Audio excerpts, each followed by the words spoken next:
অনেকেই বলেন মাছ দিয়ে শাক রান্না করলে নাকি ভালো লাগে না। তো আমার এই রেসিপি ফলো করে যদি একবার হলেও ট্রাই করেন, আমার মনে হয় আপনাদের ধারণা একেবারেই পাল্টে যাবে।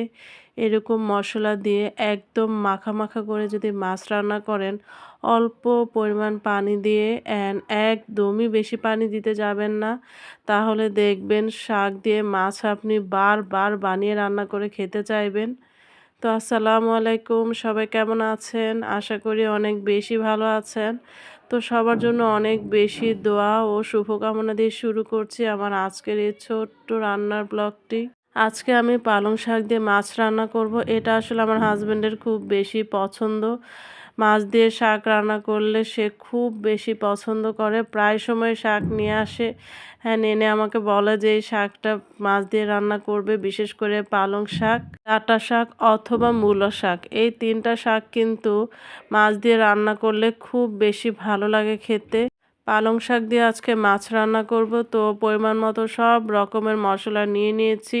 তো মশলা কি কি নিয়েছি আজকে আর এটা বললাম না। আমার অনেক ভিডিওতে বলা আছে আমি কি কি মশলা ইউজ করি মাছ রান্নার ক্ষেত্রে। তো যাই হোক, সব রকম মশলা দিয়ে ভালো করে কষিয়ে নিয়েছি মশলাটা। এই যে তেলটা উপরে ভেসে আসা পর্যন্ত কিন্তু কষিয়ে নিতে হবে, কারণ যেহেতু শাক দিয়ে রান্না করা হচ্ছে, এই ক্ষেত্রে এই কষানোর পার্টটা হচ্ছে খুব বেশি ইম্পর্টেন্ট। এটা একেবারে অবহেলা করতে যাবেন না। কষানোটা অনেক বেশি জরুরি, এই শাক দিয়ে মাছ রান্নার ক্ষেত্রে অনেক বেশি জরুরি। আমি দুবার রিপিট করলাম, যেহেতু এই স্টেপটা আসলে ইম্পর্টেন্ট। এ কারণে যাই হোক, ভালো করে তেলটা ভেসে আসা পর্যন্ত ওয়েট করেছি। দেন আমি এই শাকগুলো দিয়ে দিয়েছি। শাকগুলো কি পরিমাণ টাটকা দেখেছেন? কতটা সবুজ, একদম টাটকা, টাটকা। আমি আগে কিন্তু শাক দিয়েছি, দেন উপর দিয়ে মাছ বিছিয়ে দিয়েছি।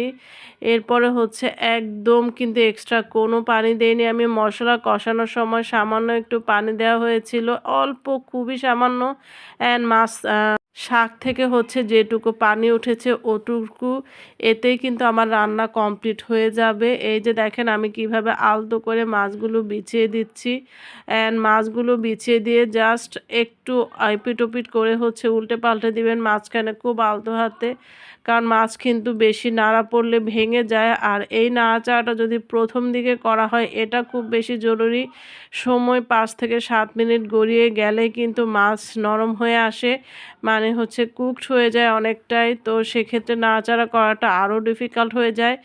সেক্ষেত্রে নাড়াচাড়া করার একটা টেকনিক অবশ্য আছে। আপনি ২ হাতে ২টো গ্লাভস নিয়ে দিয়ে হালকা করে ঝাঁকিয়ে নিলেই হয়ে যাবে। সেই পর্যায়ে আপনি একেবারেই হচ্ছে স্প্যাচুলা দিয়ে আর নাড়াচাড়া করতে যাবেন না। এই যে আমার কিন্তু রান্না অলমোস্ট হয়ে গিয়ে